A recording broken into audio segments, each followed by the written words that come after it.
Bana, hivi umewahi kusikia hii habari kwamba kuna wakati fulani hivi mbinguni kuliwahi kutokea vita kubwa sana iliyohusisha malaika?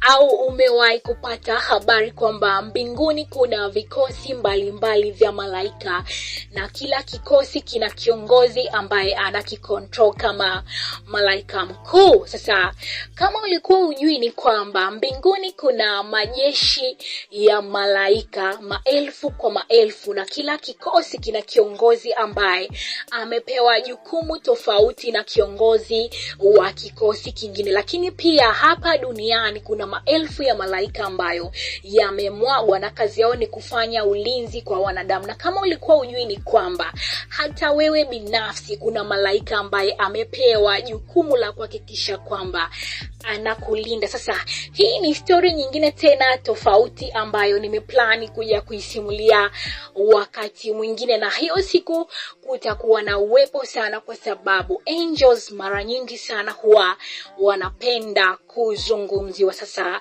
katika story yetu ya leo nitamzungumzia malaika fulani hivi ambaye alikuwa na title kubwa sana mbinguni, na tunaambiwa kwamba huyu malaika aliumbwa kwa dhahabu tupu mwili mzima na vito vya thamani, na tunaambiwa kwamba alikuwa ni malaika tofauti na malaika wengine, na ndio maana alipata kiburi sana kwa sababu alijiona ameumbwa kwa vito vya thamani, na si mwingine anaitwa Lucifer.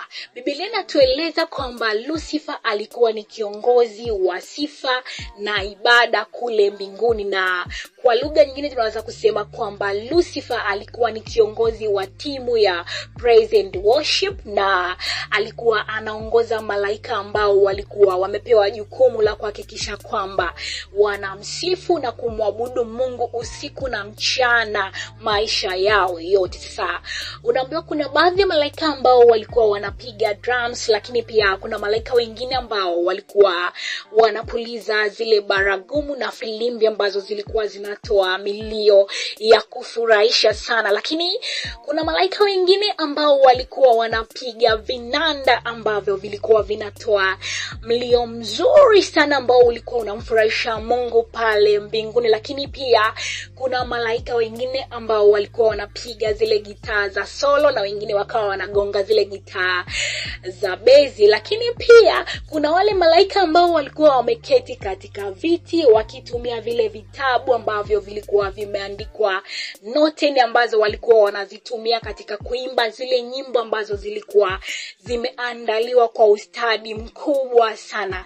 Unaweza kuelewa kwamba hii timu ya praise and worship ya uko mbinguni ilikuwa imetulia sana, kwa sababu hata kiongozi ambaye alipewa jukumu la kuiongoza hii timu na yeye alikuwa amekamilika. Yani unaambiwa pambio zilikuwa zinarindima sana pale mbinguni. Sasa Biblia inatueleza katika kitabu cha Ufunuo kwamba Lucifer alikuwa karibu sana na wale wazee 24 ambao Yohana Mbatizaji amewazungumzia katika kile kitabu cha Ufunuo, na lakini pia tunaambiwa kwamba aliwaona katika maono. Lakini pia Biblia inatueleza kwamba Lucifer alikuwa karibu sana na wale wenye uhai wanne ambao walikuwa wanaketi karibu na kile kiti cha enzi ambacho Mungu alikuwa amekikalia. Lakini tena tunaambiwa kwamba Lucifer alikuwa karibu sana na wale maserafi ambao wana mabawa 6 waliozungumziwa katika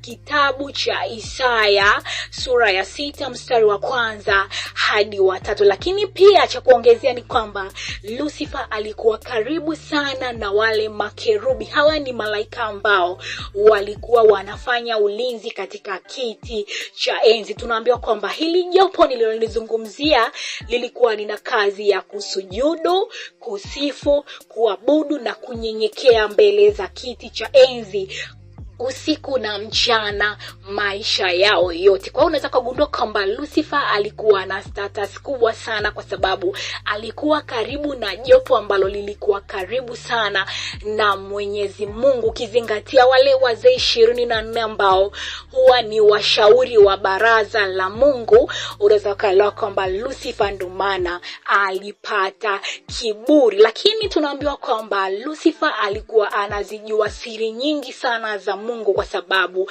alijua kanuni. Tunaambiwa kwamba Mungu mara nyingi akipatiwa sifa inayostahili, roho wake huwa anashuka na kuwajaza watu. Kwa hiyo utagundua mara nyingi ni kwamba Lucifer alikuwa anajawa na roho wa Mungu ndani yake. Kwa hiyo alikuwa anafunuliwa siri nyingi sana za ufalme wa Mungu. Kwa hiyo ilifikia hatua huyu Lucifer akajawa na kiburi kwa sababu alikuwa anayajua mambo mengi sana ya mbinguni. Ndio maana kuna wakati ilibidi organize wale malaika ambao walimuunga mkono ili aweze kukipindua kile kiti cha enzi, kwa sababu alikuwa anatamani sana kukikalia kile kiti ili aweze kupewa sifa ambazo alikuwa anapewa Mwenyezi Mungu. Unaweza kuelewa kwamba huyu malaika alikuwa ni wa ajabu sana, kwa sababu kwanza alikuwa amepewa nafasi kubwa sana ya kukaa karibu na Mungu, lakini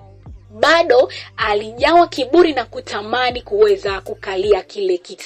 Kuna wale malaika ambao walimuunga mkono, walikuwa ni theluthi moja ya malaika ambao walikuwa wanapatikana kule mbinguni. Kwa hiyo sasa, kama nilivyosimulia kwa mbele kwamba mbinguni kuna vikosi vingi sana vya malaika, kulikuwa kuna kikosi cha vita ambacho kilikuwa kinaongozwa na malaika fulani hivi ambaye anaitwa Mikaeli. Sasa Mungu akamwagiza Mikaeli aweze kumshughulikia Lucifer ambaye alikuwa ana control kikosi cha malaika ambacho kilitaka kukipindua kile kiti cha enzi. Unaambiwa hiyo siku kulikuwa na vita kubwa sana, kwa sababu Lucifer alikuwa amejawa na jazba na hasira nyingi, kwa sababu tayari alikuwa ameshadhamiria kuhakikisha kwamba anakikalia kile kiti. Na isitoshe ni kwamba huyu malaika alikuwa anazijua siri nyingi sana. Lakini iko hivi, hata siku moja hakuna mtu ambaye anaweza kupigana kama hana mazoezi. Ukumbuke kwamba Lucifer alikuwa anafanya mazoezi ya kuimba na kusifu usiku na mchana, lakini Mikaeli alikuwa anafanya mazoezi ya kivita usiku na mchana. Unaweza kuelewa kwamba hata wa malaika ambao walimuunga mkono Lucifer na wenyewe walikuwa hawana mazoezi ya kivita, lakini wale malaika ambao walikuwa wako upande wa Mikael wenyewe walikuwa wana mazoezi ya kivita. Unaambiwa siku hiyo hawa malaika ambao walimuunga mkono Lucifer walipewa kichapo, yani walitembeziwa kichapo kitakatifu. Lakini mwisho wa siku tunaambiwa kwamba Lucifer alishindwa, ndo akashushwaga duniani akawa shetani ambaye anaudanganya ulimwengu. Na story hii inapatikana katika kitabu cha Ufunuo sura ya 12 mstari wa 7 hadi wa 12. Usiache kusubscribe katika YouTube channel ili uwe wa kwanza kupata story nyingine mbalimbali ambazo zinakujia. Na wewe ambaye umekuwa ukifuatilia story hizi, Mwenyezi Mungu hakubariki sana kwa kutenga muda wako kuweza kufuatilia habari hizi. Hola.